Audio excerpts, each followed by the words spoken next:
Yo, and welcome back to Creeps and Crimes Podcast. I'm Taylar. I'm Morgan. Happy Thursday and happy episode 189. 189. Look, she's still married. She still knows how to count. That's right. New me. That's right, Mrs. Harris. We heard the complaints and we are back with real cases. Yeah, okay. We get it. All right. And we especially you, Addison. Morgan, what are you the CEO of today? Oh, shit. This week.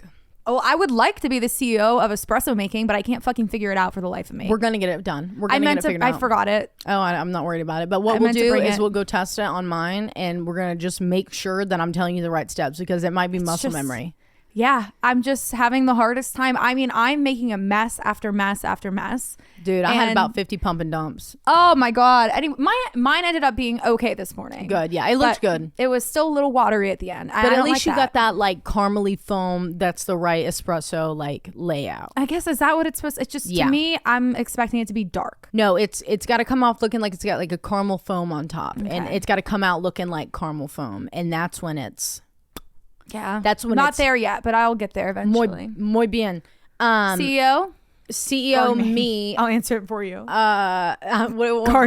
I am the CEO of gardening today. Not the fun gardening. I'm also the CEO of that, but not at this current moment, not at this current time. But I'm the CEO of my actual fruit and vegetable and flower gardens that I'm popping off without these weekends, bitches. I got fucking tomatoes, a billion of them. I got cukes. I got peppers. I got herbs out the ass. Herbs out the ass. Catnip.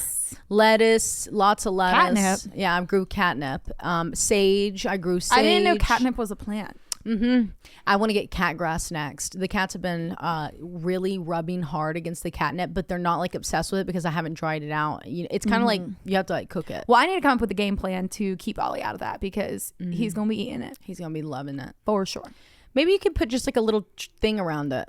Yeah. Like just some like chicken wire or something. Yeah. Because then that can be what your shit grows up. True. Yeah, because you got maters. I got maters. You got huckleberries. Guys, I haven't actually seen Ollie in 3 weeks. Yeah. I'm getting him this weekend though. So it'll be fine. He's actually missed. He's actually having the time of his life. Yeah, but I really do miss him. And Taylar does too because I do too. Without Ollie here, there's no one to interrupt our FaceTime calls. Yeah. Like I talked on the phone with Morgan for like 2 hours. Yeah. Don't worry about it. We're not going to talk too much. We're not going to talk to you can't give her too much affection about her or she won't ever talk to me for 2 hours again. Don't even look at her, if guys. If Ollie was here, he would have cut it up after 30. Mm-hmm. It was a great time. We're not even going to talk about it because Morgan won't ever call me like that again. Moving on. I got a few topics. Alrighty. That I wanted to talk about that came across my mind yesterday. That I thought it was the page to the right. I'm like, that's not a few. No, I am going handwritten notes today. Everyone be warned. It's a fucking crazy I went case. Voice or talk to text notes today, so everyone also be warned. Everyone be warned about our cases. But they're great cases. They're great cases. We went all out. You said we want you back. We want real cases. You got it. We're here. Got it. So here are some of my topics. My first one is a question. Okay. So when you go to bed at night, you're just like tossing up your hair, throwing up a t-shirt, or are you like trying to look cute? Or is that like, once in a blue moon when you're doing like a routine? When you mean trying to look cute, like what do you mean like by a matching PJ set that doesn't have a hole in the crotch or the underarm. So I'll usually as soon as I get home, I'm a bra off kind of girl. Yeah, I'm a sweats on. Yeah. And then usually whatever sweats I'm wearing also with it is a big tee. Mm-hmm. So I'll usually keep that tee on and I already changed into my panties. Mm-hmm. Sleeping pants. But there are times actually where I will look in the mirror. I've been falling asleep on the couch again and I hate that I'm doing that. So now comfy. Is a different story than in the past. Well, also Ollie's not here to like kind of shuffle you around. Going. Keep me going. Keep me living. Keep me alive. But there are times where I look in the mirror and I'm like, oh my God, Aaron cannot see me like this. Where I will just like brush my hair out and like I don't slick it back, but like I smooth it back into like a low pony. I want to look decent. Yeah. And then I'll put a big t-shirt on. Especially if he's already in the bed.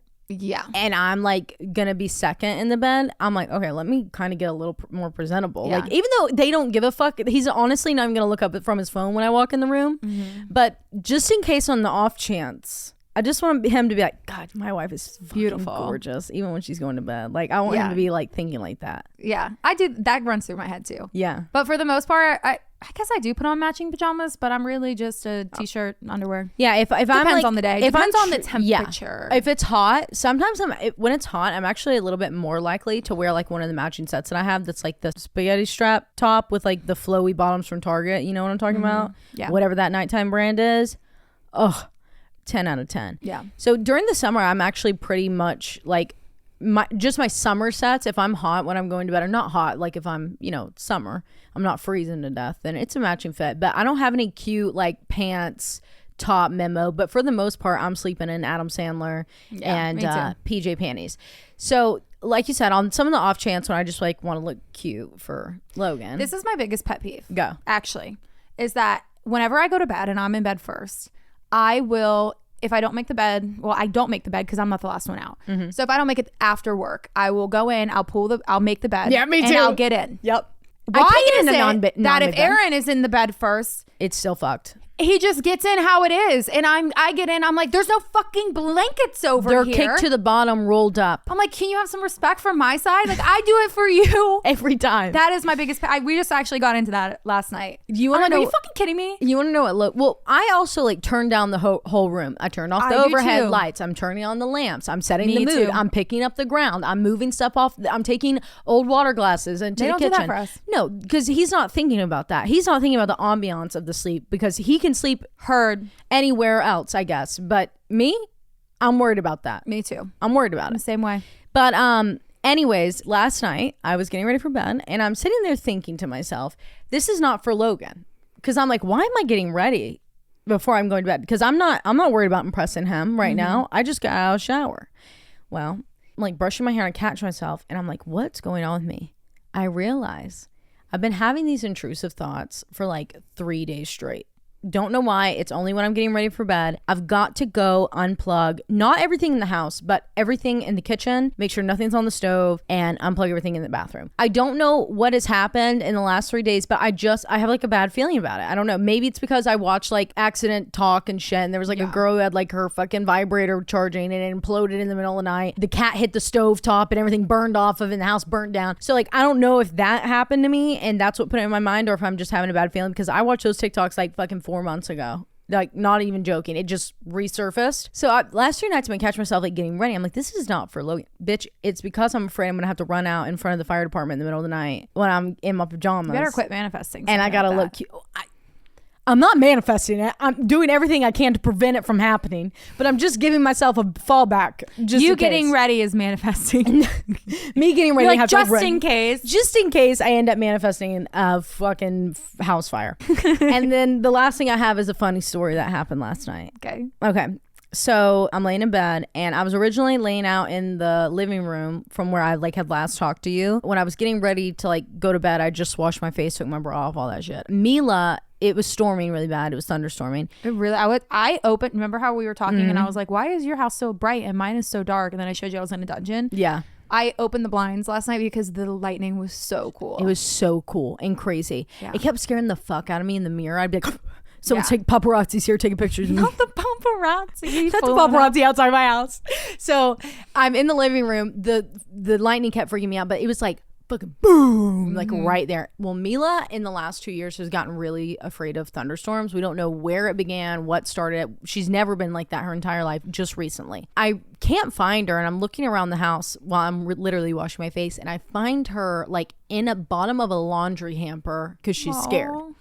In our bedroom. So I'm like, okay, I'll come to the back bedroom. I'll shut the door. I'll get her out and she'll lay on top of me and she'll be fine. So that's what we did. We're laying in bed. Logan's still upstairs playing video games. And typically if Logan's playing video games, I'm in the living room unless it's like 1 o'clock in the morning. I'm not waiting anymore. Right. But like if it's before 11, I'll be in the living room. And when he comes down, we'll walk together to the bedroom and get ready for bed. But because of Mila, I went back there. So he is upstairs playing and I guess I've just never been in the back of the house. I'm normally in my office or I'm in the living room or the kitchen when he's on video games. That either he was screaming or I have supersonic hearing because I'm laying there and I keep hearing be gone, be gone, be gone. What are they playing? Be gone. And I'm sick as fuck. Like it was a tune like be gone, be gone, be gone. And it would come like every 5 minutes, like clockwork. And I'm like, oh my God, and me and you were talking about how I think my house is haunted. I'm like, oh my God, we brought a fucking ghost in this house, like for real. So I'm laying back there and I start praying. I'm like, only thing of love. And it's getting louder. I'm like, oh my God. So I grab my phone and I call Logan and I'm like, are you? And it hits me when I call him. I'm like, it might be him. I've never been back here. So I'm like, are you saying be gone? And he said, no, I'm saying shit on, shit on, shit on, shit on. And hangs up the phone on me. But I guess it like traveled through. I've never heard it travel through the walls like that. And I was hearing it as be gone. Because it was so faint and it almost sounded like a woman's voice because it was that's disgusting. And it freaked me the fuck out and I was cackling. So when he came down after that game I was like, dude, you have no idea, you hung up on me before I could tell you about the fucking be gone ghost that ended up being you getting shit on. Shit on. I swear the boys actually teleported yesterday. Taylar had called me. Aaron just woke up from a nap, got off the couch, and I told her, I said, dude, it was like within seconds of getting off the couch, I heard him say, yeah, we could go tomorrow, man. Like, that's fine tomorrow. I'm like, who are you on the phone with? And I'm not kidding you, 5-10 seconds. He's like, I'm not on the phone. Walks over, has his headset on. I'm like, I didn't even hear you go to your room. Like, he fucking teleported. Are they going golfing today? You know, I haven't heard anything about it. Me neither. I hope they don't. I hope Aaron builds my dresser. I think it's raining. That's the other thing I think we're CEO of together this week is house clearing and building. Rebrand. Building. CEO. I purposely chose, we got a whole new bed set. I purposely chose to build my nightstands while Aaron was golfing. Oh, yeah. For the sole reason of I knew it'd be a fight. I would prefer to build anything on my own. I had the best time ever. Now, the bed I knew I couldn't tackle because that's a 2-person Pop job. on some music, a pod. I'm fine. But I'm so jealous that he's home alone with the dresser, but he's not going to touch it. I'll be doing that tomorrow. Yeah. Well, honestly, if he did it, it would be wrong. Exactly. Yeah. That's the other thing. If he does it and I'm not there and something's wrong with him, I'd be like, are you fucking kidding me? You fucked it up. I knew I shouldn't have left it to you to handle. So it's honestly best that we're there to be project managers. That's what we are. Right. That's what everyone is. We're all project managers. Specifically in our own home. Me. Yes. I don't care if that's your profession. That's mine here. No, baby. Of the home, project manager. Right here, bitch. Okay. Alrighty. If you're driving, throw that shit on cruise control. If you got a glass, pull that shit up. And let's get creepy.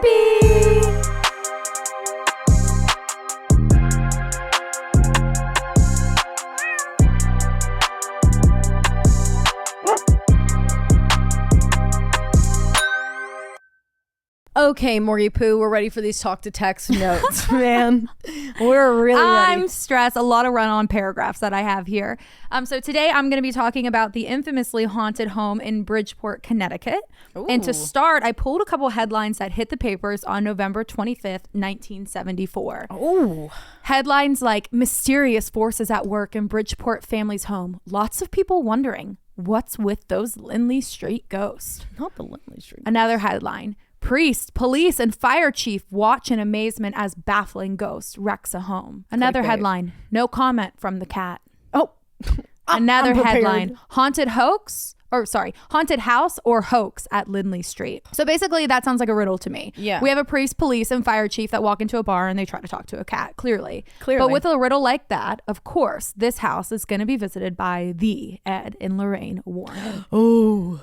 Gerard Gooden and his wife Laura purchased a 4-room bungalow home in the northern section of Bridgeport, Connecticut in 1960. They were new parents at the time of the home being purchased with their baby boy, Gerard Jr., who suffered from cerebral palsy. Gerard Jr. died at the age of 6 in 1967. Their life was shattered. He was their only son. A year after his death, they adopted a 4-year-old girl named Marcia. Marcia was from Canada and was a member of the Iroquois tribe. In 1971, things around the home started to get weird. The Goodens called police one night after being annoyed by this constant, rhythmic, nighttime knocking.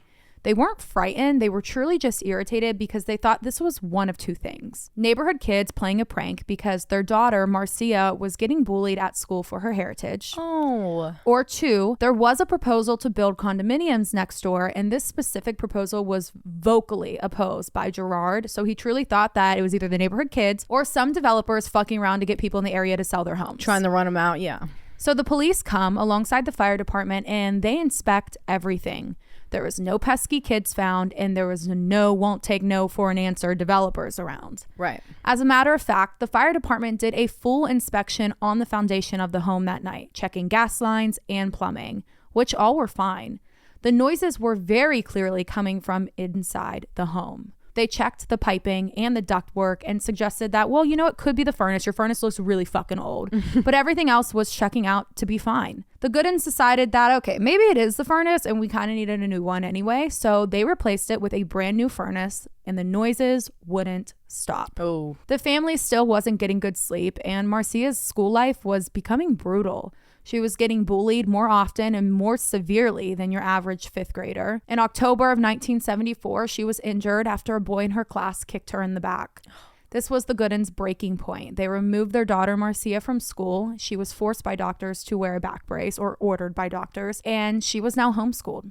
Wow. It seemed that Marcia being home really upped the paranormal activity in the house. Now, this isn't a proven connection, and I don't like saying it. It's just kind of where the timeline really begins to start that we know about. Okay. Is when Marcia begins to be homeschooled. Okay. On November 21st, the Goodins had invited some neighbors over for a friendly neighbor dinner. And during the middle of it, they heard the sound of glass shattering. They immediately jump up and begin to search around the entire house, trying to find the source of that sound. They come across the lower pane of the primary bedroom window shattered from the inside.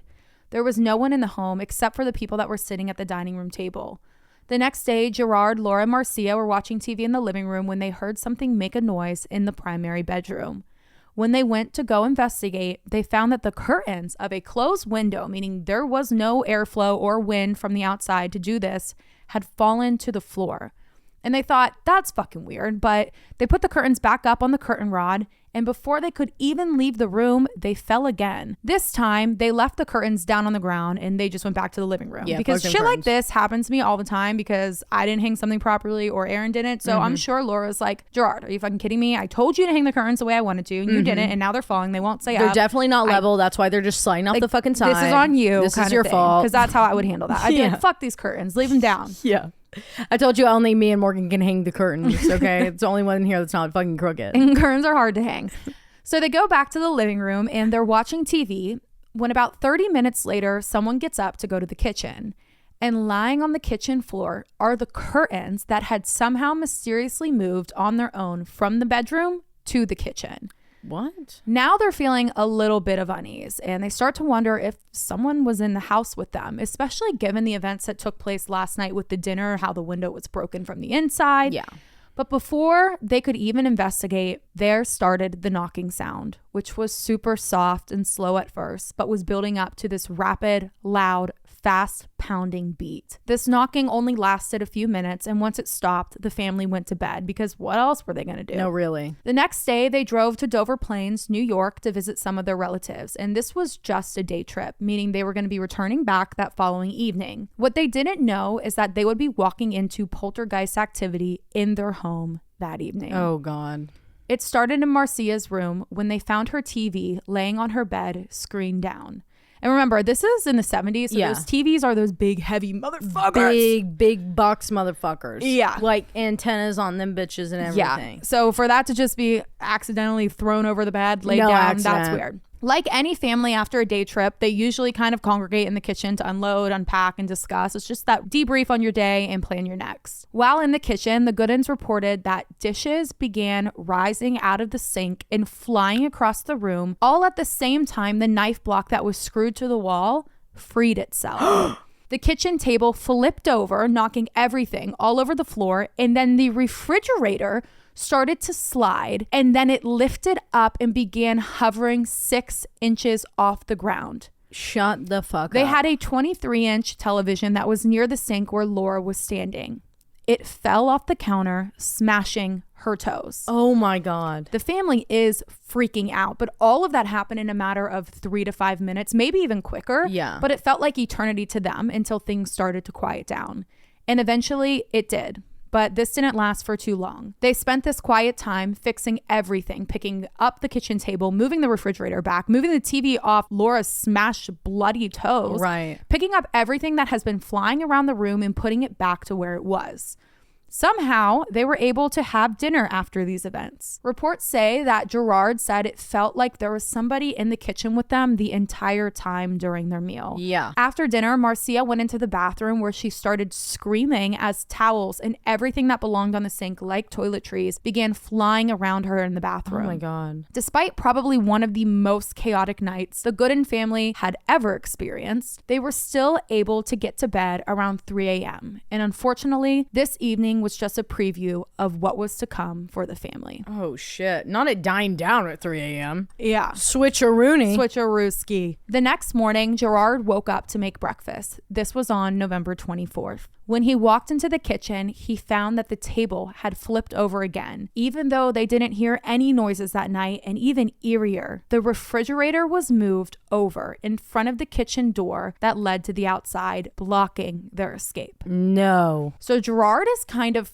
freaking the fuck out. Yeah. He runs into the bedroom to wake up his wife, Laura, and when he walks in, above their bed was a crucifix and a picture of Jesus. And actually, I made that up. It's actually, I didn't say it was above their bed. It was somewhere in the room in the same fucking room. It was just, I just literally added above their bed. Okay. It's somewhere in the room. Anyway, Gerard walks in and this crucifix and the picture falls to the floor the second he walks through the door. Oh God. At the same time, he hears a shattering sound coming from his daughter, Marcia's bedroom. So he runs over there and there was a crucifix that was above Marcia's door that also fell, breaking into pieces. So both crucifixes fall at the same exact time. No. Gerard gathered his wife and his daughter and they ran out the front door outside the house. They spotted a neighborhood girl who was a daughter of a cop that they were friends with that lived across the street named John Halsworth. They yelled out to her, asking her to go get her dad. John comes running over to the Goodens' house, asking Gerard what is going on with him, responding, "Help us, something evil is wrecking our home." He walks through the front door to find the living room TV rotating around, the recliners shaking, and the fridge sliding across the floor. John couldn't find a reasonable explanation for what the fuck was going on or what he was witnessing, so he calls for backup. Yeah.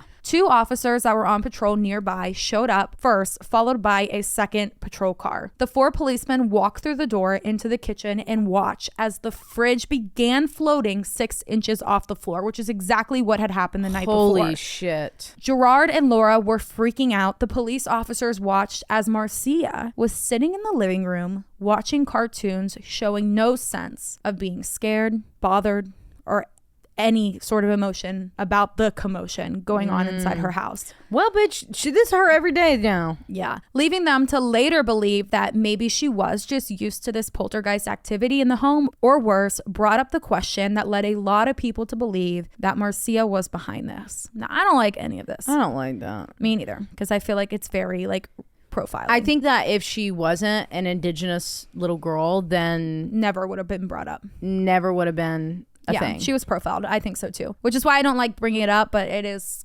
semi-important to the story, especially when we bring in Ed and Lorraine. Yeah. Bitch, I forgot they were here. Yeah.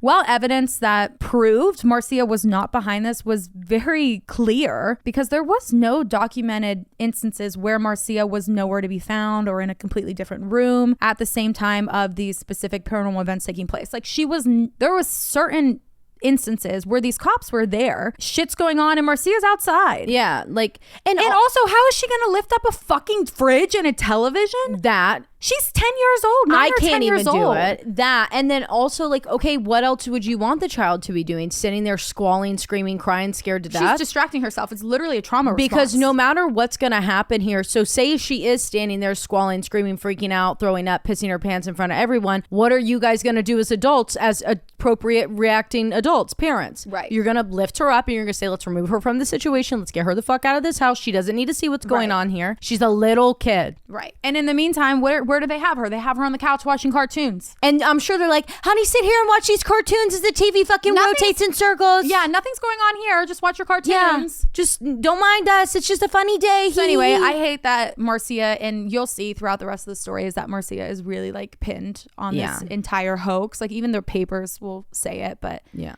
Anyway, it's just a point of history and profiling, I guess. Yeah. While the police were there, they witnessed a wooden cross on the wall that began to start swinging side to side. Very slow at first, but speeding up as time went on before pulling off the wall where it was nailed in and flying directly towards one of the officers, smacking him in the chest. Oh my God. Yeah. I would have literally walked out of there right then. So Call these Susan. 4 police officers that are there, they call in for more backup. And this is when more police came, but also 10 firemen arrived alongside the firehouse chaplain. Okay. I didn't even know that was a thing. Go off, I guess. So the fire department comes and they bring a priest. We can't find a Catholic priest, but we do have our chaplain. We do have the fireman chaplain. He is our volunteer chaplain for the fire department. All of which witnessed the shaking chairs, the moving dishes, the rattling shelves. And in one of the police reports, an officer swore that he heard the family cat, Sam, talk. Okay. I agree. He talked. Sam was chatting. Not him swearing on the record. So this priest that the chaplain that the firehouse people brought in. Not the firehouse subs. The firehouse sub. When you said firehouse, I was like, oh, I could do an Italian. And Yeah, then I that was like, I sounds so forgot where we fucking were at. good. That sounds so A fucking meatball good. sub sounds great. So this chaplain reported a dark heaviness that was overtaking him. And when he attempted to perform a house blessing, there was, like a vial of holy water. And both times that he reached for it, it would tip over and spill. And then I guess he would just like fill it up and re-bless it again. He'd reach for it, it'd tip over and spill. Let's bless it as that's coming out of the sink. Yeah, let's just bless the faucets. Yeah. Can we not do that and just Bless flood the the pipes. house? Just overall flood the house. It's all holy water now. It's all holy water. Things eventually calmed down and some authorities left along with Laura, leaving to go to the hospital to treat her smashed foot. Oh yeah, I forgot about her. She smashed literally foot. slept through the night and they saw it. They're like, babe, we should probably get that They're checked like, honey, out. yeah, that's bad. Things eventually calmed down and some authorities left along with, I just read that. Authorities documented every single event that they witnessed during this chaotic paranormal occurrence. This resulted in a media frenzy as local news reporters were showing up along with a mass group of people just congregating outside of the home. A neighbor that had either knew the Warrens or just like had a contact information for them. I have no idea. This neighbor calls up Ed and Lorraine Warren, who arrive at the house with another priest, 21-year-old seminary student Paul Eno or Eno, E-N-O. Mm-hmm. The Warrens arrived around noon with Paul and another priest, Father Bill, and they were welcomed with a tape recording from Gerard that actually contained the knocking sounds from that night. Now, this was not video footage. This was audio footage. Damn, they pulled up fucking fast. Yeah. I guess it's from Monroe. Yeah, they're just like, all right, we'll be over in a second. Yeah. We're about to have dinner, but we'll be there. Yeah. Like, about to have lunch. Oh, they must be close. Yeah.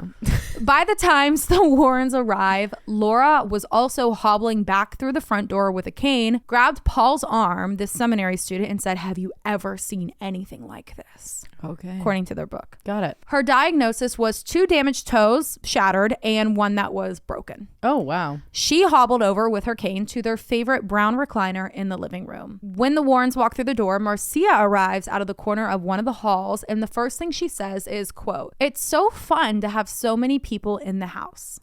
But ironically, as soon as she finished saying that, she turned and she left the room. Oh.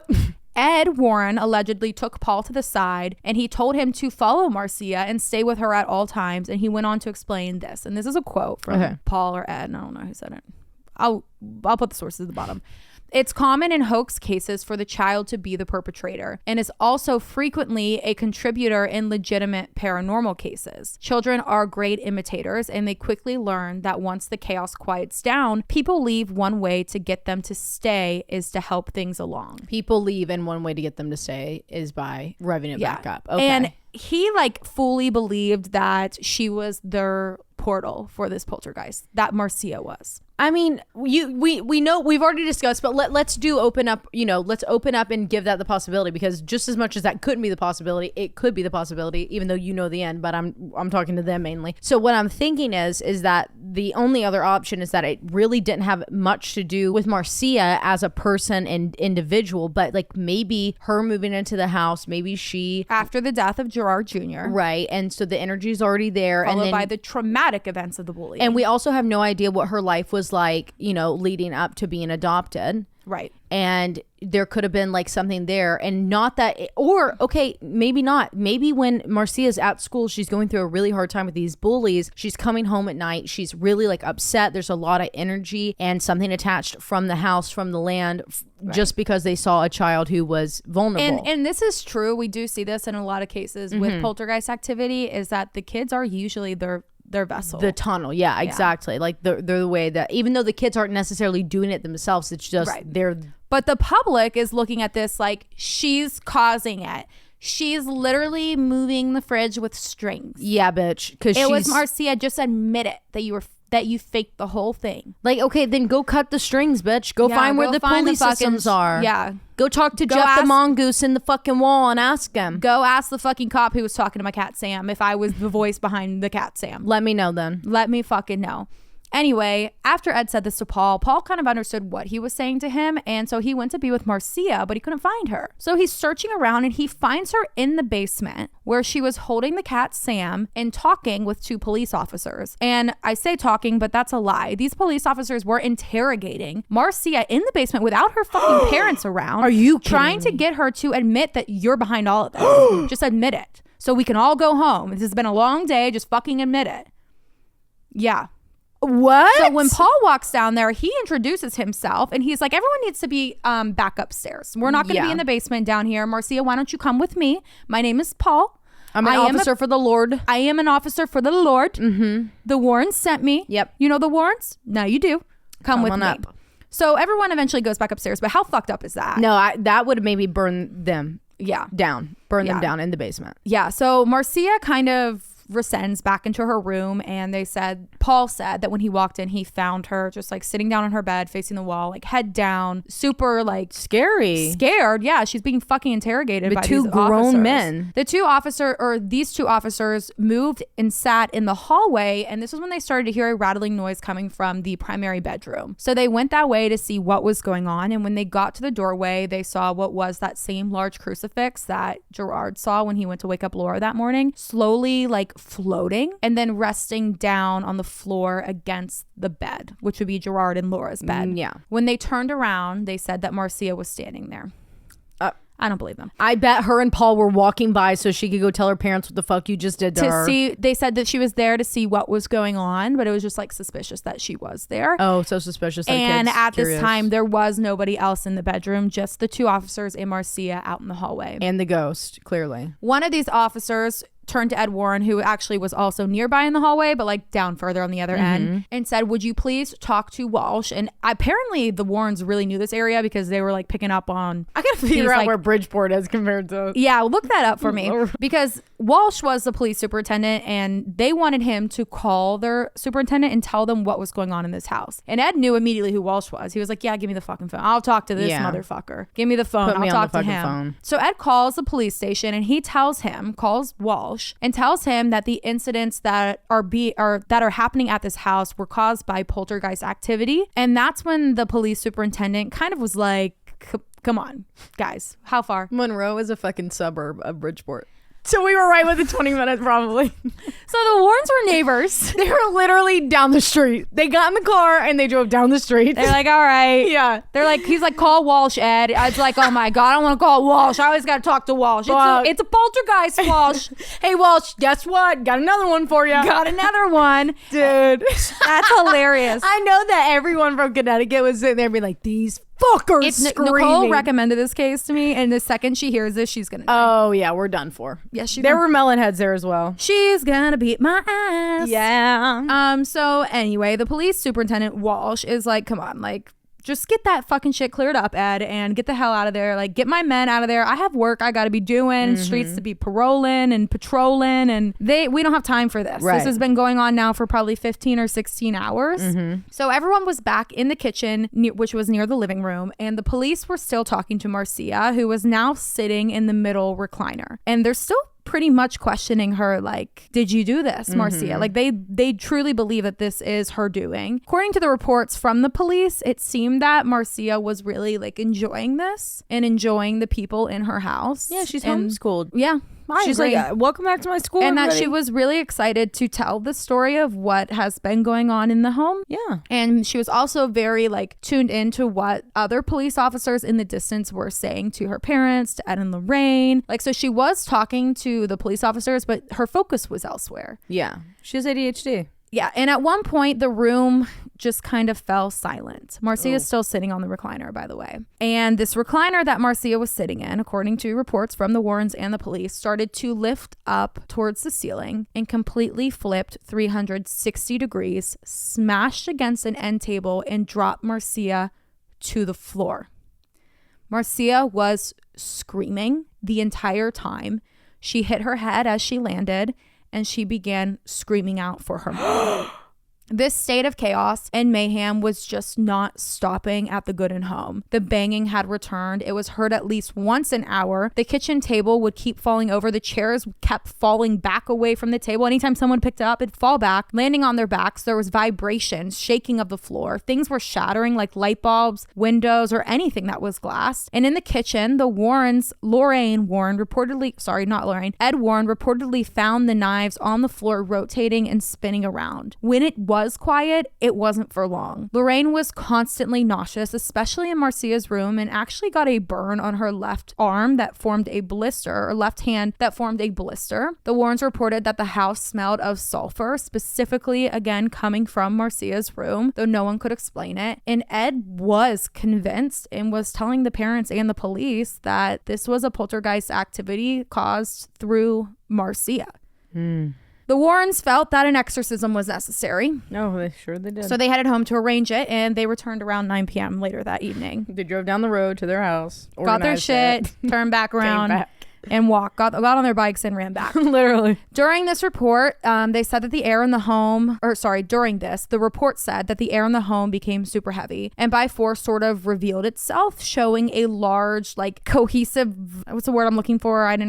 This doesn't make sense for me. Like cohesive assemblage, or like... Can you back up like one sentence? Yeah, I think I know what I need to say now. Okay. During this, the report said the exorcism. The report said that the air in the home became super heavy, and it sort of started to reveal itself, this entity, showing this large, like, cohesive, smoky, yellowish white mist. And this smoke, this like assemblage of smoke that came together, this, like, apparition, separated. I don't know why I just snaked that. It's nice. Separated into 4 different entities, and one of these entities, or clouds of smoke, picked up Marcia and threw her against the wall. This is during the exorcism. Tables again were moving, chairs were reclining, and at one point Marcia was pulled through the air into the kitchen and slammed into the wall for the second time. Oh my God. Allegedly, during this exorcism, Marcia confessed to causing this poltergeist in the home. I would confess to anything if you're throwing me up against fucking walls. Right. One of the officers claimed that during questioning, Marcia had admitted that it was her banging on the walls and the floors, pushing the TV with her feet, knocking on the walls, hitting the crucifix to the floor, throwing pictures, making the cat talk, and causing other unusual things to happen. Oh, teach me how to make the cat talk. Yeah, and a 10-year-old girl that's scared is probably going to say that, yeah, it was me. I made the cat talk. Yeah, I fucking did it. You got me. Can you please get me out of this basement so me and my cat can go back upstairs and be with my fucking family? Because you're freaking me the fuck out, cornering me, a 10-year-old down here. Yeah. After this exorcism that the Warrens had done on Marcia in the home, things sort of started to settle down, and the rumor mill just fired up with the fact that Marcia pulled off this hoax, and the other notion that it was actually the Warrens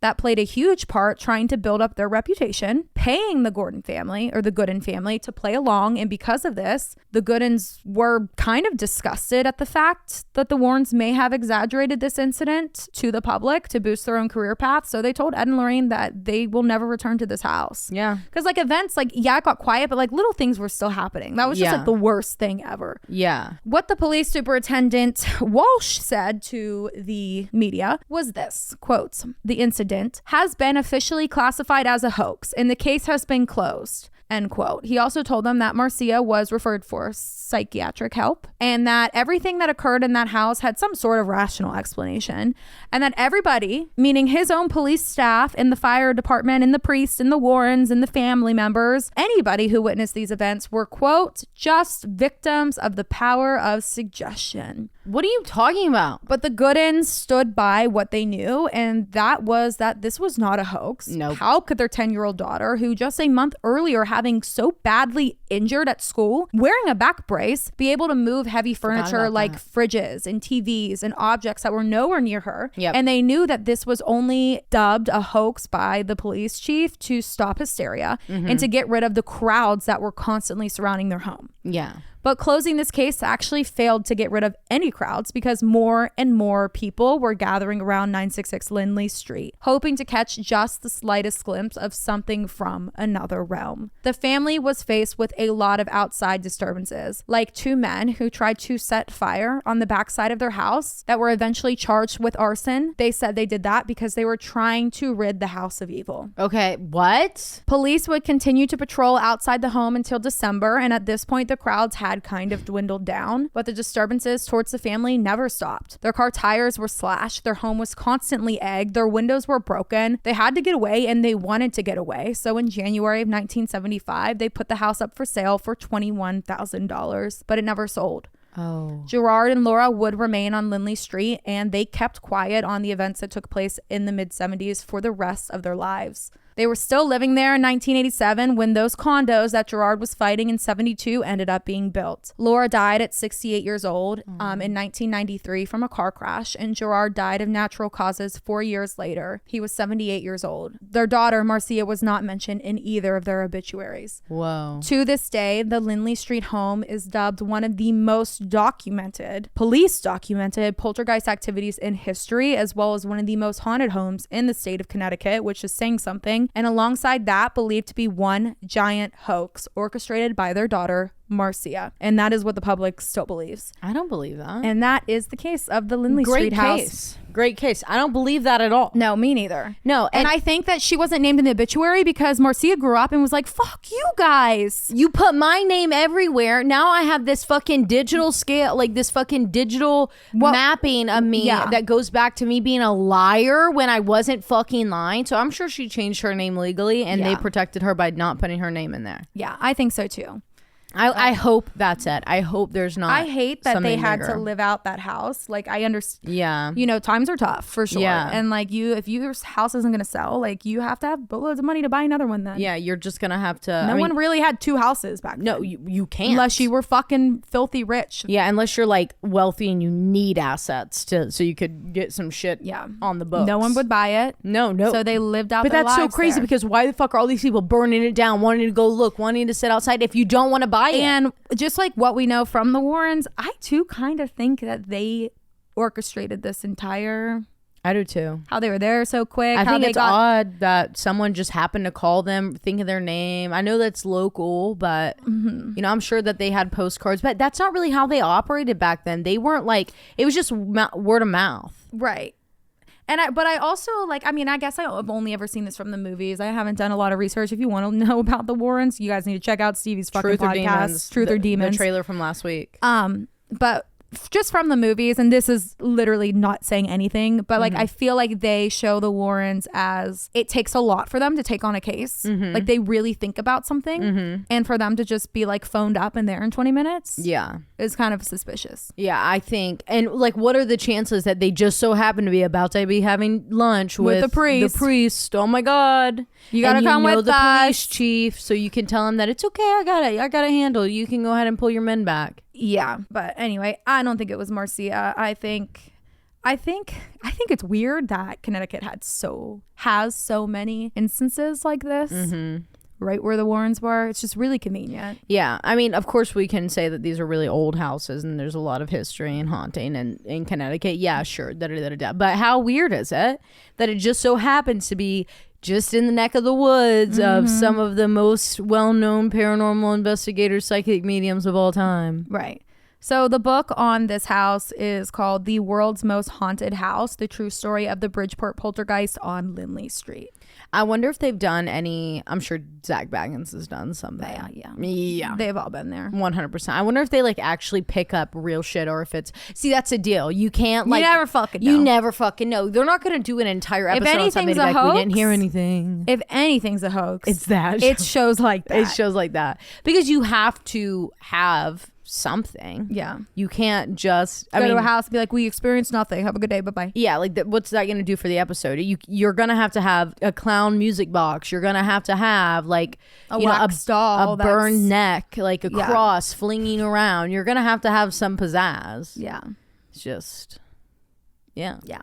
Anyway, that's my case. That's a really good case. Thank you so much for that, Morgan. You're welcome. Okay. The case I have for you, handwritten. Alrighty. And you're going to bear with me. And the way that I found this case was by binge watching a bunch of Hulu shows to find. I wanted to find like a case that we would go an investigative route for, and this one like drew me in really quickly because it's crazy, it's complex. Hold on to your fucking pants. Hold on tight. Let's roll. I saw this for the first time on the show on Hulu, season 1, episode 6, called The 1990s, The Deadliest Decade. It's 1995 and we are in Miami, Florida. This is Miami in the 90s. The party scene was at its peak with every square inch of downtown painted with celebrities, paparazzi, gold, fame, packed nightclubs, and glamour, and all of the tourists in the entire world. Not to mention the fact that these tourists were like some of the wealthiest people on the planet coming down to Miami. Everyone that was anyone was in Miami at this point in time, and to put it simply, it was crazy. As we know, when there is a lot of hype and famous draw to a city or an area, almost immediately that comes with crime, like a 2 for 1. Yeah, one and the same. Which is why these like super upscale, wealthy areas where these really famous, rich people were moving to, like this strip of mansions on A1A called the Golden Beach, needed their own community police force. And one of these wealthy individuals living at Golden Beach was 33-year-old Frank Gringa. Frank was a Hungarian immigrant who was truly living out his American dream with his amazing business success. He was described to be kind, super generous, always super humble, goofy, funny, hardworking, always down for a good time, and just like an incredible friend and partner. Frank moved to the U.S. in the mid-'80s while he was in his early 20s with the goal of making it big. Growing up, his favorite thing to watch with his best friend on TV was reruns of Miami Vice. So no questions about it, they were going to Miami. Right. When Gabor, who was Frank's best friend since childhood, was able to make the move to Miami and get settled, Frank immediately followed him. After moving to Miami, Frank landed this awesome job working as a salesman at a luxury car dealership. But like not long after working there, he kind of comes to this realization. He's like, the thing is I want to own this car, not sell it. So bro dips and he quickly changes direction and begins working in the phone sex industry. Basically how this worked before we had like, you know, Pornhub and all that crazy shit was that you would call and then you would be directed to your kink of choice, and then you would be charged a few dollars for every minute that the call lasted. So the operator, their goal was to keep you on the phone for as long as possible. So keep you entertained, keep you aroused, keep you engaged, and then they'd be making banger money. By the mid-'90s, Frank's already owning and operating approximately 40 of these sex phone lines, and he was charging $5 a minute on all of his lines, and he was really making bank because he put a lot of time and research, interviews, and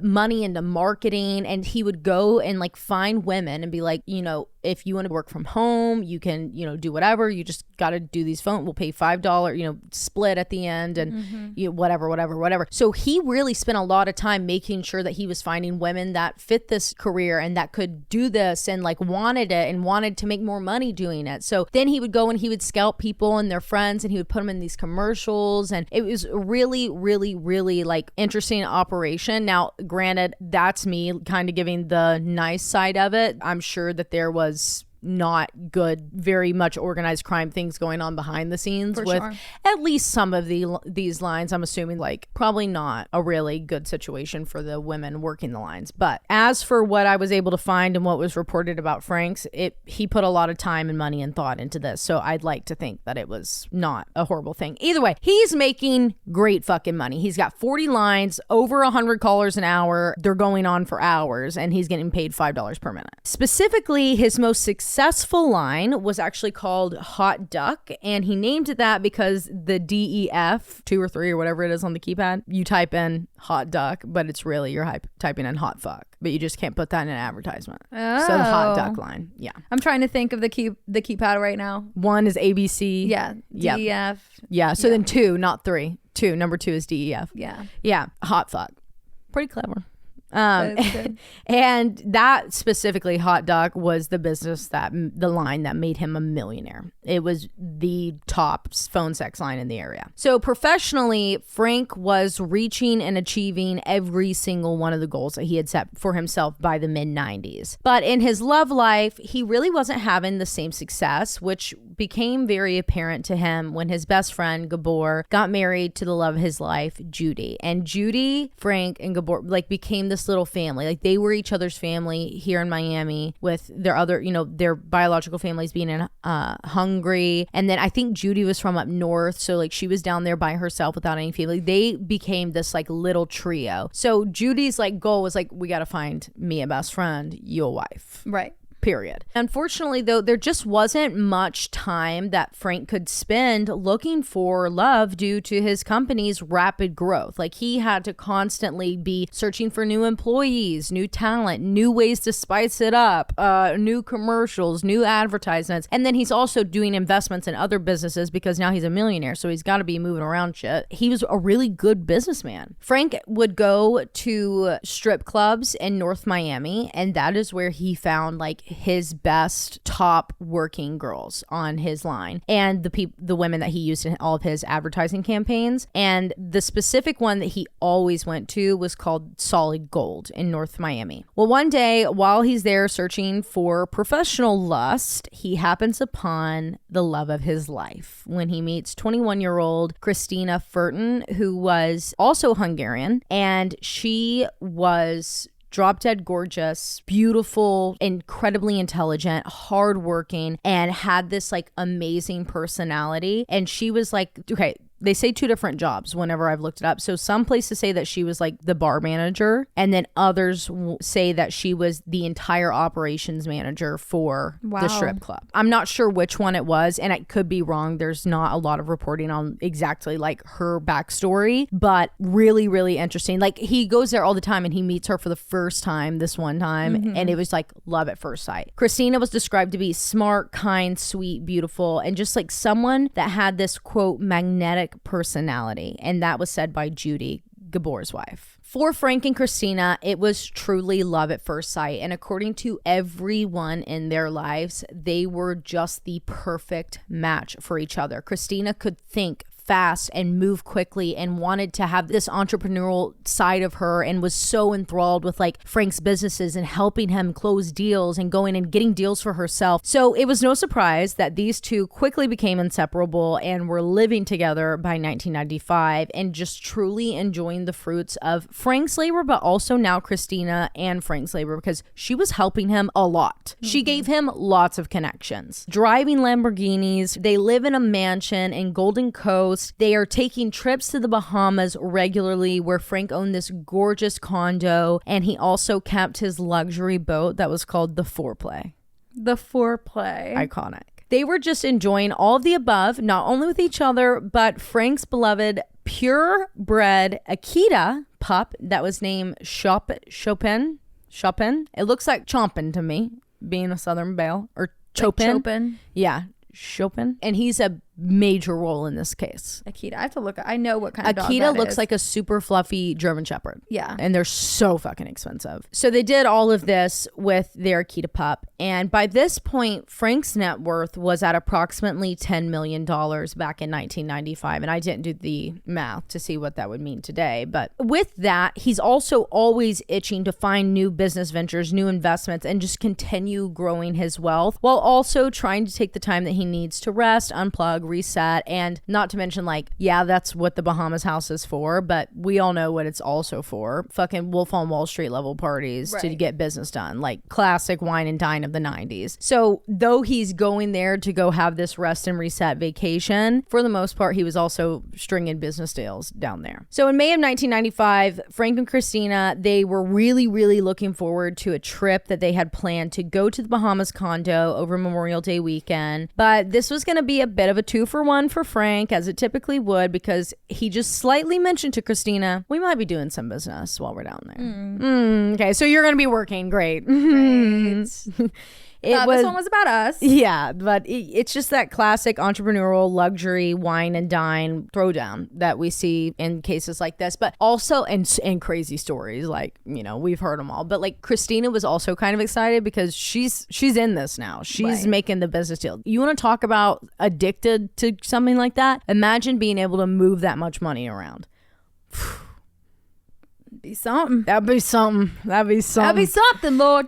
that'd be something. I would like to have a piece of that. Anyways, so on May 25th, 1995, that morning, Frank and Krisztina were set to take off from Miami International Airport to go to the Caribbean to land in the Bahamas for their little vacation when Judy receives a phone call from Frank's housekeeper. And this is like pretty early in the morning. Their flight was like really early, so they were probably gone at this point. The housekeeper tells her that something's wrong. I don't know what's wrong, but something's wrong because Chopin, who was normally chill as fuck, hey, good to see you. He's not a guard dog by any means. He's a very loved like pet. He's like Ollie. He went everywhere with him. First off, he's at home. Second off, he is going crazy. This normally calm dog is barking, going crazy, running around, ripping pillows apart, slamming his body into doors, trying to get them open. Like, he's not okay. So the housekeeper is like, something's going on. The dog's freaking out. I've never seen the dog act like that. They're not anywhere here. You need to come here. Help me figure out what's going on. So Judy stands up in her bed. They were next door neighbors. Walks over to their house, and the second she walks in the front door, lets herself in, Judy lays eyes on Frank and Kristina's boarding passes for their flight that morning. They were sitting on the entryway table. First red flag. Second red flag, the fact that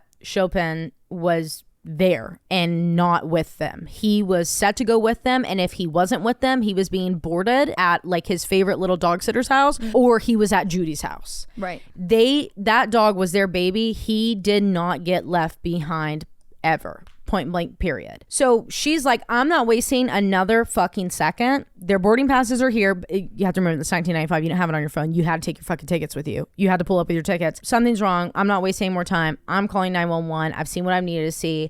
And she especially called 911 when she realized that the Lamborghini was gone. So the call was picked up by that small Golden Beach police force that I was talking about in the beginning, and they were just not capable of investigating such a high-profile missing persons case. They can do like your average break-ins or, you know, disturbances, but they're not equipped for this. They're like, all right, thanks, 1 second, redirect, we're calling Miami-Dade Police Department. They call over to the chief of Miami-Dade Police Department, and they tell them the situation, and he says, see, I don't really give a fuck, because they're two millionaires who aren't home one morning really early in the morning. They might have missed their flight. Like, okay, that's every day. They'll show up. They might have ran out of the house to go get something that they've forgotten, are going to take a second flight. They could have gone to the airport, forgot their tickets and realized it. And so they just had them reprint them off at the airport. Like, we're not that worried about it. And so Judy and everyone was truly forced, because they're like, we don't want to go in the house and dig through shit, because if it's a crime scene, like, what is that going to do? So they looked around at what they could, and only thing that they could see was that they were supposed to be at the airport. They're calling the airport. They didn't make their flight, so they're missing. Police didn't want to hear about it. So they're sitting there forced to wait until Miami-Dade felt that there was enough to prove that this couple was actually missing and or in danger. Well, 2 days go by and they finally get their proof. On May 27th, 1995, a Florida Highway Patrol trooper was on duty in the Everglades and he passed by a brand new Lamborghini sitting on the side of the road in the Everglades with a Golden Beach parking sticker on the windshield, completely abandoned. No one's there. So the trooper puts it in reverse and he backs up because he's like, I've never seen anything like this in my entire fucking life. Right, a Lamborghini in the Everglades? Absolutely not. A Lamborghini abandoned in the middle of the Everglades? Absolutely not. Right. Not gonna happen. I'm fucking hallucinating. So he puts it in reverse, calls it in, and gets a hold of the Golden Beach Police Department. And he's like, this is the serial number for the parking pass. Here's the car and here's the driver's license. And they're like, oh my God, that's Frank Gringa. There's been no sign of him or his girlfriend Krisztina anywhere in 2 full days. No one's taking us seriously. Send this right now over to Miami-Dade. So they send it over to Miami-Dade. Miami-Dade detectives immediately rush over because finally we can get an investigation. We got proof. Oh my God. That's such bullshit. It's such bullshit. So they rush over to, they send units down to the Everglades, and then they also immediately send units over to Judy Gabor's house. They wanted to interview her and her husband about Frank's housekeeper about what they saw or what they heard. When was the last time they talked to Frank? I've been like, oh, you want to talk to me now? Exactly. You want to speak to me now? That's crazy. I was trying to talk to you 2 days ago about my fucking friends. So Judy's like, yep, come on over, sit down. Here's what happened. And she starts from the night before, May 24th, 1995. She wanted to see them before they left on their trip after she ate dinner. So she walks over to their house from hers and she's like, hey, do you want to go on an evening stroll through the neighborhood? Like that was her plan. She's got on her walking clothes and da-da-da-da. So she gets over to the driveway. She starts walking up the driveway and she sees Krisztina and Frank in the driveway, underneath the front door awning, and they're standing there talking to these 2 nice looking big muscular guys who she has never ever seen. She didn't even recognize, which was really weird for her because she pretty much knew every single person in Frank and Kristina's life. Like I said, they were their own little family. So Judy walks up and Frank and Krisztina immediately introduce her to these 2 men, but at this point she couldn't remember what their names were. Also, what comes next, she didn't give a fuck what their names were because she comes up, she's introduced, and she shakes their hands. The first guy's hand she shakes was fine. He was the shorter one of the 2. Then she shakes the second, taller, more muscular man's hand. And she said in this interview that she did on that Hulu show, the 1990s, for the first time in her entire life, she felt evil. And she was like, I'm not a woo-woo psychic motherfucker. That's literally how she was talking. I'm not a fucking woo-woo psychic, dude. I'm not doing that. She's like, but I don't know how any other way to explain what I felt that day. Put her hand out, shakes it, feels evil for the first time in her entire life so strongly that it actually kind of made her shudder in place for a split second, which is why she couldn't really remember their names. And while she internally is gathering herself and the conversation is still going with Frank saying all right, cool, so we're gonna meet you at Don Shula's restaurant, and Frank and Krisztina are like, yeah. Turn to Judy and they're like, yo, do you and Gabor want to come with us? We're gonna go eat dinner, talk some business. And she's like, no, I'm good. First off, I'm in my full walking gear. Second off, I think you're with the devil. And third off, I'm in my walking gear and you guys are all in Armani suits. And Krisztina, your body looks fucking banging in your black tube top, red leather jacket, red leather mini skirt, and red shoes, red heels. I don't have enough time. I'm in my walking clothes. I'm in my walking clothes. My hair's up. Don't look at me. Yeah. It's humid. We're in Miami. In May, okay? In the 90s. In the 90s. They're like, okay, love you. We'll talk to you later. We're leaving our trip tomorrow. We'll be back. She's like, okay, bye. Love you guys. So they pull out. She's waving goodbye as Krisztina and Frank drive off in their Lamborghini, following behind the 2 muscular men who were driving in their own car, which was the last time that she would ever see Krisztina and Frank. Meanwhile, back in the Everglades, because that came out during the interview that police did with them, investigators in the Everglades began sifting through the Lamborghini to try and find any possible clues as to what might have happened that night, where Frank and Krisztina were, or what led them to this area of the Everglades. And inside their car, they were able to find only a few fingerprints that unfortunately did not match anything within the database when they ran it. Meaning that the only lead that these investigators had to work with was the fact that Judy saw them leaving their house for the last time with two unknown, quote, muscular men. So to try and speed things up, detectives started by talking to other officers like within the department and in different units within the department in an attempt to try and connect this case with another, knowing that if these men had kidnapped Frank and Krisztina or harmed them, it was definitely not their first time and that there was likely a connection to another case. So they're asking around, and this is how they learn of this Argentinian millionaire named Mark Schriller from a private investigator friend of one of the Miami-Dade detectives who is named Ed DeBose that had reached out to his buddy with the Miami-Dade Police Department just a month prior in April of 1995 for help on a case, specifically on Mark Schriller's really odd case. So I'm just going to walk us through the basics of this case. So millionaire Mark Schriller, who owned several businesses ranging from Medicare billing companies that he started with to now Shalotsky's Delis. I love Shalotsky's.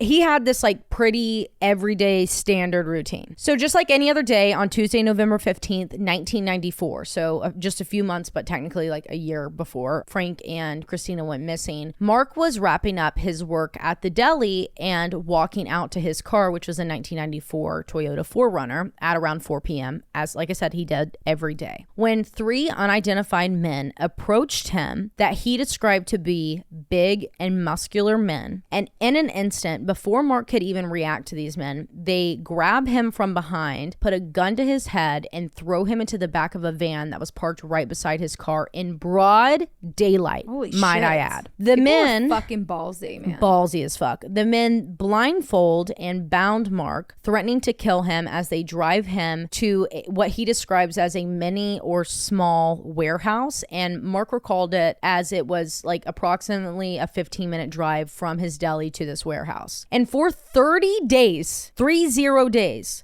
Mark was held captive and tortured in this warehouse where they told him that they would do this every day until he signed over all of his money in his house. Mark took it for 30 fucking days. And on the last day, he broke. He said, I finally folded and I signed. He was forced to sign several documents with his eyes taped shut, signing his name several times on these documents that signed over his home, his insurance beneficiary, his wife's, his kids' beneficiaries, several checks that cleared out all of his accounts, and more to these men.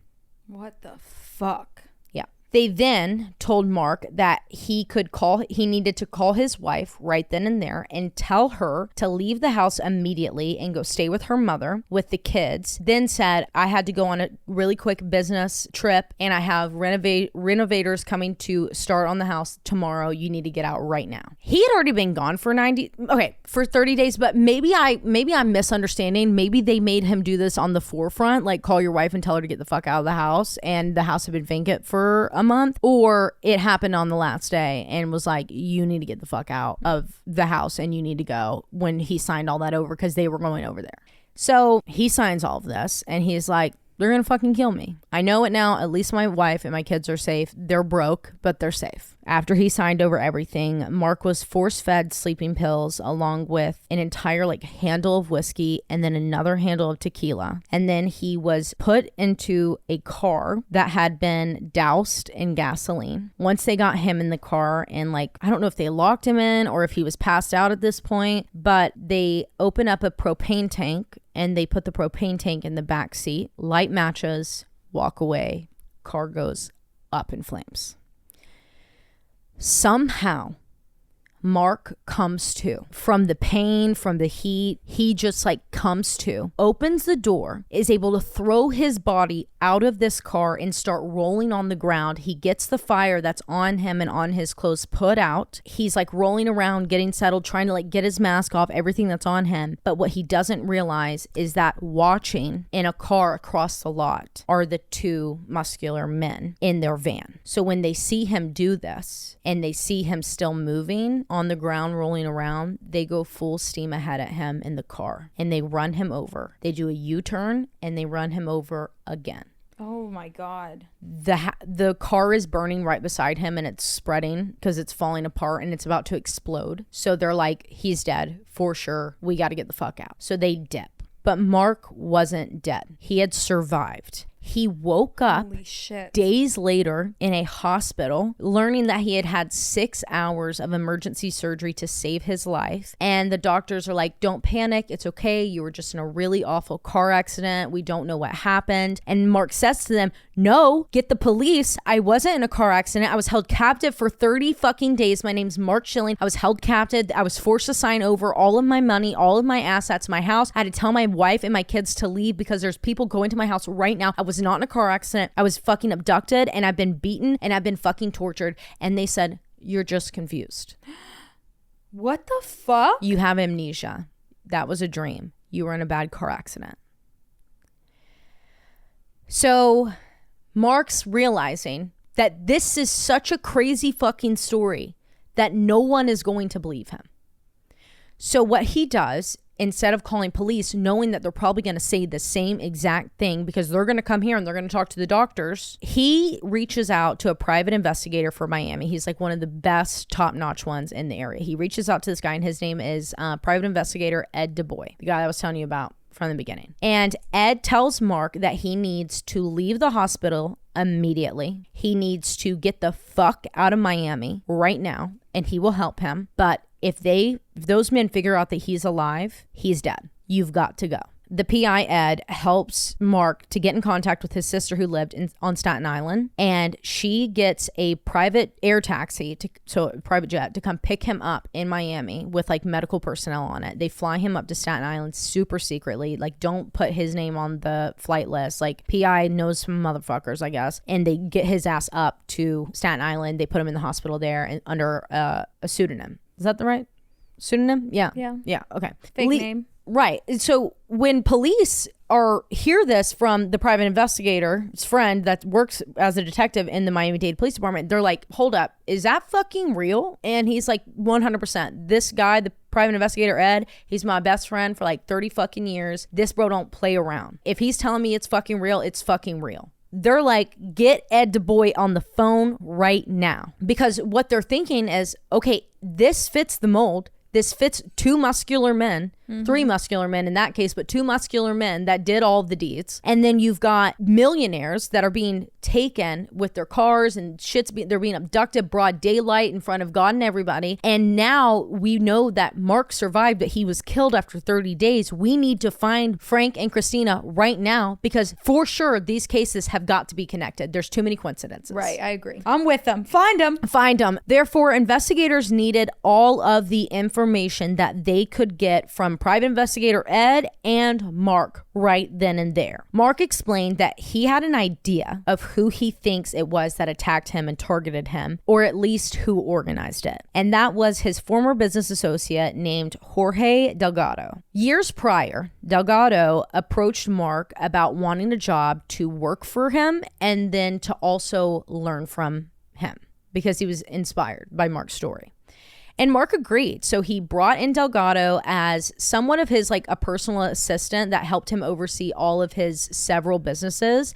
And after a year or so of Mark being this executive assistant of Delgado being an executive assistant to Mark felt that Delgado had this strong and really good business sense. He had the ability to make it big on his own if he was given an opportunity. So what Mark does is he sells Delgado for I use sales like that, probably like a book. He sells 50% of one of his top companies to Delgado and says, it's yours to run. We're in this 50-50 business partners, you run it. And Delgado, he's been promoted to this business associate who's handling this huge top-notch mortgage company for Mark, but in all reality, Delgado owned the majority of the company, so it was his. Well, Delgado becomes one of Mark's most trusted associates, and Delgado knew every single thing about Mark's routine, his money, his business, his banking, his insurance, every single thing, because he was his personal executive assistant. Right. He handled all the shit.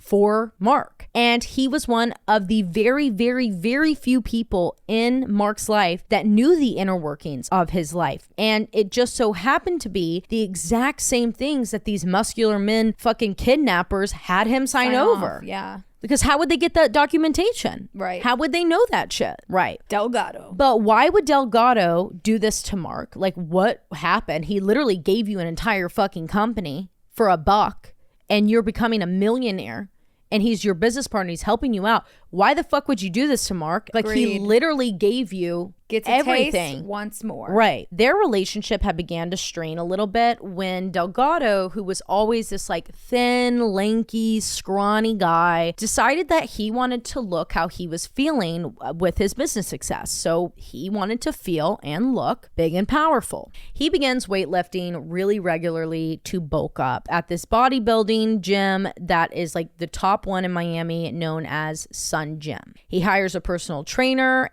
who was also the Sun Gym manager named Danny Lugo to train him on bulking up, and pretty quickly these two become good friends. They had a lot in common more than just weights, because Lugo actually was building a pretty successful Medicare billing business on the side, just like how Mark had gotten his start. Delgado knew a lot about that company and that business and how that runs, and so he was like, dude, I've got this buddy. He actually gave me my start in business. Like, you would love him. He would give you so many good pointers, and he might even like invest in your company. Like, he's super generous like that. So they're like now inseparable. Danny Lugo had money, fancy cars, the looks. He was like 6'1", like fucking built, really attractive, and not to mention he could spit game with like any girl. So like men wanted to be him, women were probably annoyed by him, but charmed.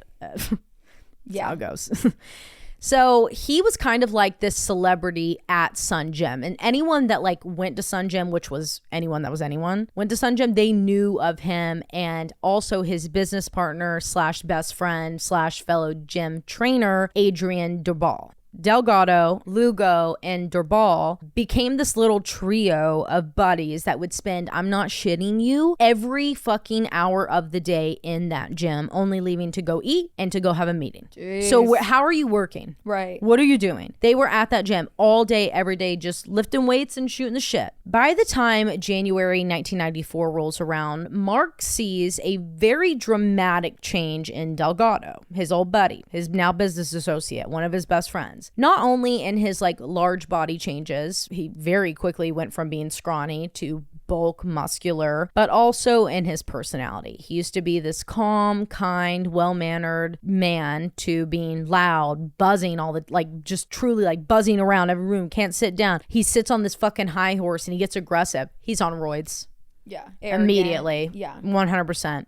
But this did not deter Mark from wanting to hear out Delgado when he reached out to Mark and said, hey, like, I've got these two friends that I've made from going to the gym, and they're really business minded. I would like to do business with them, but I want you to hear them out because I think that you would be a good investor for this company that we've been talking about. And Mark's like, oh my God, of course, bring them in. Let's have a meeting. Let's just, shoot the shit. Danny Lugo, Adrian Durbal, and Jorge Delgado go to Mark's office, sit down with him, and they give him this like huge business proposal. And I'm not really sure what exactly this business was for, but all that I know is that during the like Danny Lugo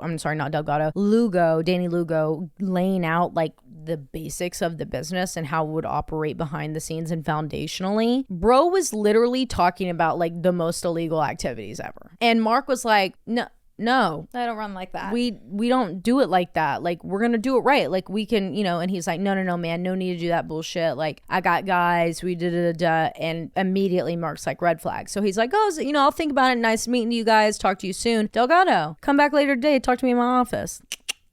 He just immediately knew that Delgado's new crowd was shady and would likely end up causing more harm than good to Delgado's success in his businesses. And that puts Mark in danger because he owns 50% of that company. Right. So Mark pulls Delgado to the side later that evening for a private meeting in which he told him to run for the hills away from these guys, specifically Danny Lugo, because Mark just knew by looking in his eyes and hearing him speak that he could not be trusted. He was a criminal. giving Delgado basically this ultimatum saying you can either run from them or I'm running from you. So it's me or them. Jail or me? Jail or me. What do you want? Success, prison. What's the difference? Your choice, bitch. Your choice, bitch. And right then and there, Delgado chooses Lugo and Dorbal. So Mark said, all right, well, just in case you said that, I worked up the docs. I'm going to sever all ties between you and I, business in a professional setting and in a personal setting. I'm going to sign over the rest of my stake in the mortgage company, my 50%. I'll sign it over to you. I'll sell it to you for this price. Just write me a check for it right here and there. And he like quoted it for way less. He only charged him like way less than he even had in the company. Like he could have pulled out and sold it to someone else and made triple that. But he just wanted to keep his relationship with Delgado like civil when they cut it ties because he knew that this wasn't going to go well. After that, he didn't hear from Delgado again. That was the last time. And that was the one and only time that he had ever met Adrian Dorbal or Danny Lugo. But after spending 30 days held captive in that warehouse, he recognized that strong New York accent and small lisp at the end of each of his words of his attacker. It was Danny Lugo, meaning Jorge Delgado was behind the entire operation. So PI starts by tracking down that deed that Mark signed over his house to the attackers when he was forced to. So that's public. You can go find people's deeds. So he tracks it down, Mr. PI, and he reads the notary's name on it. And he recognizes the notary's name. It's someone that he went to high school with his entire fucking life. He grew up with him. CPA John Meese. So he's like, oh my God, John Meese. Interesting. But what's also interesting about John Meese is guess what he's the owner of? Jim. Son Jim. So on February 2nd, 1995, just months before, really weeks before Krisztina and Frank went missing, P.I. Ed goes to pay his old buddy Johnny Meese a visit with the deed that Meese had notarized in tow. So he shows it to Meese and he says, look, here's the thing. I know Mark, and I know that Mark wasn't here when you notarized this, meaning that you did not notarize his signature. So this is invalid and a crime. And you're going to and jail. A federal offense. Meese responds and says, it must be like something that just like runs around in Florida. It's just like a little too close to home right there. It's crazy. It's crazy. Notaries are crazy in Florida. What can I say? They're crazy down there. It's crazy. So Meese says, no, you're mistaken, my guy, my old buddy, my old pal. That was a business deal. It was organized by Jorge Delgado and Danny Lugo. They brought this to me and they introduced me to Mark. They told me what the business deal was. So Mark comes in with them at another time and we all sat here at this desk right here and we signed it. So I notarized it. And P.I. Ed says, Johnny, Come on, man. Give me a fucking break, bro, because here's the thing. I know that ain't it. At which point, Johnny switches real quick and he says, you know what? You're probably right. I don't have the best recollection of that day. It was so long ago. How about this? I'll call up Delgado and Lugo and I'll tell them to come up here. And Ed says, Please do. Please send him up here. Jorge Delgado pulls up, but Danny Lugo, no show. At this point, it's John Meese, P.I. Ed, and Jorge Delgado sitting at this table. Delgado is playing this really cool. He's laid back in his chair and he's telling Ed, look, man, no big deal. It was just your everyday business deal. We came in here, we talked some talk, we did back and forth. My former business partner gave me his house. What do you want me to say? That's what he said. He's like, he's my former business partner. You call him up, dude. He's good. And P.I. Ed turns to him because he's over it. He's fucking done with the games. And he says, a regular everyday business deal. That's what you're saying it was? And Delgado's like, yeah. And he's like, all right, cool. So you abduct, you torture for a month, you literally draw blood, shackle, light on fire, drug, and attempt to murder all of your business partners for your everyday business deals. That's what you do. Is that right? Or is it only taking them to a warehouse to beat the fuck out of them? Like, which one is it? That's what your everyday business deals are? That's so good. I'm glad that we're on the same page because now Jorge's fucking pulling back. He's shitting his pants like, holy fuck. Ed turns to him and he says, yeah, are you freaking out? Because guess what? Mark's alive. Shit. Mark's alive and you're beyond fucked. So here's me giving you an opportunity, putting out an olive branch, but you're still fucking with me. So Delgado shits his fucking pants. He's like, dude, I swear on everything. I'll give Mark everything. I'll sign it all over back to him right now. I'll go get the paperwork. But Delgado says only on one condition. He wanted to sign a contract that so long as Delgado and Lugo give Mark all of his assets back within a month and returned in full, they would never go to police and Mark would be left safe and unharmed. So they agreed to this deal. Wow. Because they just want that back. Right. We can do whatever the fuck after. What are you going to do? Right. We have this in writing. Yeah. I signed a contract that you tried to kill me. I'm not going to tell them. Okay. Right. All right. Give me my assets back. A month goes by and it's now April of 1995. So their clock's out. 30 days gone by. And the only thing that Delgado and Lugo had signed back to Mark, and the only thing that he got back was his empty house. They cleaned everything out. They sold every painting, all the jewelry, family heirlooms, pictures. I mean, got rid of everything. Sold all the couches, gone. Wow. Yep. And at this point, Ed convinces Mark, like, look, we're signing contracts with criminals. This isn't going to work. You need to come down here. We need to secretly fly you to Miami under a pseudonym, go to the Miami-Dade Police Department, and we need to press charges on not only John Meese and Danny Lugo, but obviously Jorge Delgado, and we need to tell police this so we can have this on file. So they go through all this trouble. They get fucking Mark on this plane. They get him down to Miami. Ed picks him up. He takes him straight to the police department so he can give his formal statement. Yet the Miami-Dade Police Department didn't believe it. They didn't fucking believe his story. And they said the reason that they don't believe him, not only because the story's so fucking crazy, but because that you never came and you never reported this to us. When you found out who they were, you never reported it to us. When you were in imminent danger, you never reported this to us. You should have come to us in the first place. And for this exact reason is why he didn't. Right. He knew that they wouldn't believe him. So they said, all right, we'll take the report, but we're only going to classify it as a small scale robbery. He lost everything. His house, his savings, captive. his fucking insurance. He was held captive for 30 days. His family's in fucking hiding. He's been in hiding for 3 months at this point. Wow. Yeah. What was Miami on then? I don't know. But so Miami-Dade police like, we'll mark it as a small robbery and we'll get to it eventually. That is until a month later on May 27th, 1995, when Frank and Krisztina were reported missing after being last seen with two muscular men that matched the description that Mark gave for his attackers. Investigators knew that they had to work fast if they wanted any chance at finding Frank and Krisztina alive and being held captive. Immediately after making this connection, detectives took a lineup to Judy and Gabor's house so that she could ID the two men that she saw them with that evening, the last time that she ever saw Frank and Krisztina. Within seconds, Judy pointed out Danny Lugo and Aiden Dorbal, naming them as the two men that were in the front with Frank and Krisztina, and got into the car and followed them, and said that it was Danny Lugo, whose hand that she touched, that made her feel evil. Next began a secretive operation to find Lugo, Dorbal, and Delgado with arrest warrants ready to get them down right then and there the second they find them for the attack on Mark, because they technically still didn't have any evidence to prove that there was any connection with Frank and Krisztina yet. On the morning of June 3rd, 1995, SWAT units surrounded all three men's homes, raiding them and arresting Delgado and Dorbal, but there was no sign of Danny Lugo. During the search of all three of the homes, investigators found several things connecting the men to the disappearance of Frank and Krisztina,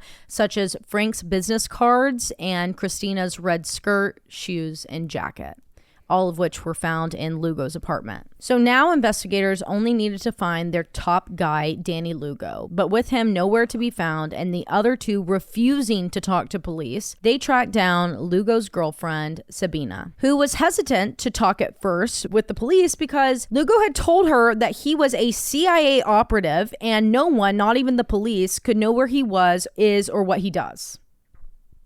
Sorry. Yeah. And it took sorry.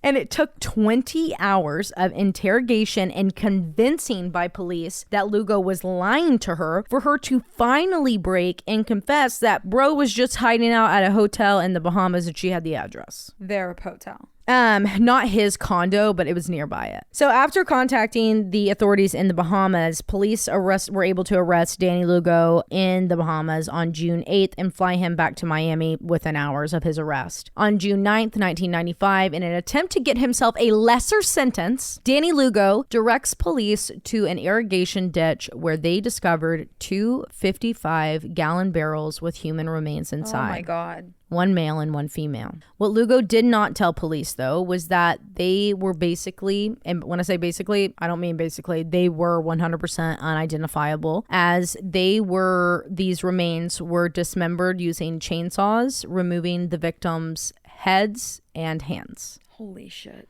Meaning that it was going to be incredibly hard, if not impossible, to get a positive ID on these two victims, as at this time, police used and medical examiners used fingerprints, dental records, or facial comparison, facial recognition with photos to identify victims. In July, so about a month after this, during the autopsy of the female victim, the medical examiner discovered breast implants that still had visible serial numbers on them. So using the serial numbers, investigators were able to locate the Miami plastic surgeon that placed these implants in a procedure, and he was then able to identify the victim as being 23-year-old Krisztina Furton. Holy shit. Yeah. So within days of this positive identification on Krisztina, police received an anonymous phone tip, get this. They receive an anonymous phone tip that leads them back to the location where Frank's Lamborghini was found abandoned in the Everglades. And in like a alligator reservoir, they find, I think, one or two more 55-gallon barrels, and inside were paint cans that contained both of the victims' hands and heads. Wow. And teeth. The skulls and hands were skeletal, with all teeth missing from the male and female's skull and jaw. But in the male, they forgot one single molar in the back. With that, forensic dentists were able to compare that single molar that was still in the skull to Frank's dental records and confidently, officially, positively identify the male victim as being 33-year-old Frank Gringa. I say that these positive identifications, they knew who this was. The thing was, though, if they wanted to get an arrest, if they wanted to get a conviction, you have to have a positive identification. Yeah, it's 1995, so there's DNA, but not DNA that was fast or that was in any way efficient and not really well known or used or widely accessible for all of the United States at this point. So they positively identified him as 33-year-old Frank Gringa. And with these two positive identifications and the three suspects being in custody, investigators were left to just build their case against them. Starting off with their number one question: why? Why? For their motives with Mark, everyone agreed that it was greed. Mm-hmm. But for Frank and Krisztina, like, how did they even know that? How do you even know them? Like, seriously. And this is how they learned that Adrian had heard about Frank from like people just talking at the gym, to heard about his success story with this phone sex business that landed him in a Lamborghini and a mansion with a hot girl and with millions of dollars and the ability to work on other businesses. And they were like, wow, like that's really inspiring. What we should do, since we're almost done blowing through all of Mark's money, is go target him. Yeah. Instead of learning from him or anything like that. Let's kill him.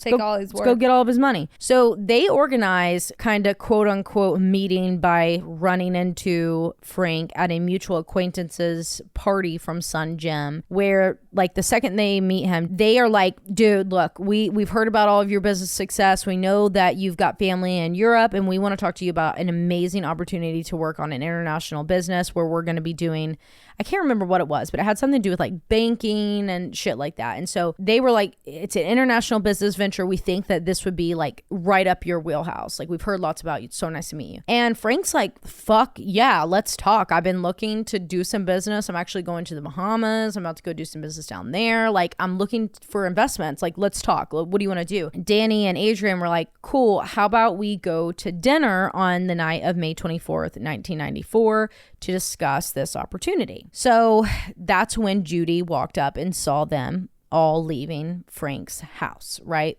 In the two cars. So what happened after Judy saw them pull out is that they all go in their two separate cars to the restaurant. And when they get there, the restaurant just so happened to be closed. Durbal's like, cool, let's just all go to my townhouse. We can just have like hors d'oeuvres and some drinks, and we can just talk business. We can go, pick up some food if we want. Krisztina and Frank were like, yeah, 100%. It sounds good with us, new friends, whatever. The backstory of this is that the plan was that they were going to abduct them, drug them, abduct them, take them, and do exactly what they did to Mark. So they go to Durbal's townhouse, and they're there for a little bit. They get a few drinks on them. Everything's fine. And then after like an hour, Durball's like, hey, Frank, I want you to come upstairs and see my brand new computer equipment that's going to help us with this international business that we're wanting to start. Frank's like, fuck yeah, let's go. Well, Kristina's like, I'm good. I'm going to chill here. And Danny Lugo's like, oh, I'll sit here with you. No big deal.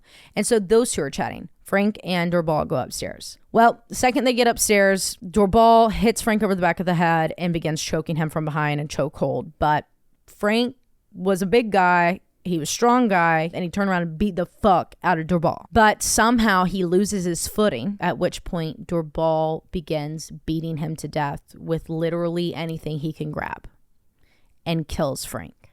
Meanwhile, downstairs, hearing the struggle and the screaming and the fighting and the banging is Krisztina. So she jumps up. Danny plays the part. He's like, what the fuck's going on? So they jump up. She runs first. She's running upstairs to go get to Frank. And as she begins up the stairs, Lugo grabs her from behind and yanks her down, throwing her down the stairs onto the ground. He gets on top of her and he then injects her with a horse tranquilizer. What the fuck? It was in a kill kit that they bought. Oh. While she's in her half-conscious state, like about to kind of going in and out of consciousness, they're beating her and torturing her until she gives them what they want, which is the entry code to the house. She folds. She gives them the passcode. Lugo jumps in the car and rushes over to Frank's house, tries the code, and it doesn't work. He calls Durball, who is at his townhouse with Frank's body and an unconscious Krisztina who kept going in and out of consciousness, but at this point in time was passed out. And he's like, go over to her and get the fucking real code right now. So he goes over to her. This is when he realizes that Kristina's dead. They killed her on accident, thinking that they were just going to subdue her. Didn't come with directions. Right. So they're like, fuck, we did all of this for nothing. Lugo comes back. He puts both of the bodies in a couch. He loads up the couch into that van that they abducted Mark in, and they take the bodies and the couch to the same warehouse where they held Mark for 30 days. There, they dismembered them, put them in barrels, and dumped them by sunrise the next morning. The jury found all three members of the now infamous Son Jim gang guilty for Mark's abduction and extortion, Krisztina and Frank's murder and abduction. In total, they were facing 97 counts. Danny Lugo and Adrian Durball were sentenced to the death penalty, and Jorge Delgado was only sentenced to 15 years in a state prison for the kidnapping and attempted murder of Mark Schiller and being an accessory to the murders of Frank Gringa and Krisztina Furton, only 15 years in a state prison. Yet John Meese, who just notarized illegally, was sentenced to 56 years in a state prison. That makes fucking sense. Yeah, make some fucking sense. So Delgado's walking right now. Yeah. And what I think happened is I think Delgado was that anonymous phone call that came in, but he couldn't be a snitch, and he got a plea deal. Yep, for sure. 100%. So That's Chopin, Judy has Chopin. Yeah, I believe so. And Mark's family. They were back together? Yeah, they were all reunited and hidden together in Staten Island at sister's house. Wow. Horrible case. No, terrible. Crazy investigative turns. Half of the majority of the legwork was done by PI Ed. All fueled by roids. All and the name of the episode is Roid Rage. Oh wow. I've never seen it. Yeah. Yeah, that's exactly when I saw Roid Rage and I started that entire, I'm like, what the fuck are they talking about? Roid Rage. Like, where are we going with this? Yeah, like I've never heard this case before, so I was just sitting there watching it. But yeah, isn't that fucking crazy? It's fucking insane. Think about the pieces that they had to walk through forward and backwards. We have no fingerprints. We've got no leads. We have no other witnesses other than Judy. They could be on that flight, but we know that they're not because the airline said that they weren't on there. And what are the odds that Lugo was in Bahamas? He fled there. The second that the body, or not the bodies were discovered, so what had happened is the very moment that Lamborghini was discovered and the connection was made to the missing Frank and Krisztina, and then Mark via PI Ed came forward with the story, that all went to the media like within that first 24 hours. So it was May 27th when they discovered the Lamborghini. It was that evening news that it was headliner millionaire and his girlfriend missing, Lamborghini found missing, but multimillionaire Mark comes forward saying that he was abducted and da da da da. So that all happened in a snap of a finger, and it was so high profile, and the media jumped on it immediately. So then the police were like, fuck, if we would have just picked up this case 2 days earlier, if I wouldn't have procrastinated, literally. If I would have listened to anyone in the last 5 years. If I would have listened to anyone when fucking PI Ed originally came to me with Mark after they snuck him down here to Miami because he was so scared for his fucking life that we literally snuck him down here for us to just blow him off. If we would have taken that seriously, maybe Frank and Krisztina wouldn't be dead right now. Right. Because guess who would be in prison? The 3 men that we know did it. And we had their signatures on fucking deeds. They fucked this up. Are you kidding me? Their signatures were on deeds. Delgado, Lugo, Dorbal. All 3 of you on this house now. Like, Mark was alive. He's like, clearly I didn't do that. Let me tell you what the fuck happened. You go look at my doctor's notes and you could see all my crazy, different healing bruises. Some that are from 3 months ago, some that are from... It's fucking insane. It's really crazy, but that's my case. So sad. So fucking sad. It makes me so upset too because, like, I think Krisztina and Frank would have had this like beautiful love life, like just the way that everyone talked about them and the pictures of them together. Like, I looked them up already. Yeah, they're like beautiful. they were a great couple. This is so sad. Yeah, it is. It's terrible. I know, and it's Good job covering it though. Thanks. I'm done now. I love paper notes actually from you. I do too. I'm a lot more. I don't know how to describe it. Well, I feel like when you write versus type, it resonates more, so you can remember more things and like add in things that you wouldn't remember if you typed it. Yeah, because I'm the same way. On the side of my little my scripted notes, I had like little comments that I was like, oh wait, and I put a line up there. I'm sitting here reading the notes. I'm like, where the fuck does this line go? Oh, wait a second. Where's this circle and line? I'm 4 go pages to? back. How'd that? There's a star that says page 3 and it's on page 20, and I'm not really fucking sure what I was referring to on page 3, but I'll check it out anyways. But yeah, I hope you guys enjoyed. Yeah, we're back, bitches. We're back, motherfuckers. Thanks so much, everyone that came over and joined our Patreon. Also, thanks for hanging on those last couple months. Yeah. Love y'all. Rocking and rolling, but we're happy to be back. Love you so much. Talk to you next Thursday. Bye. Bye.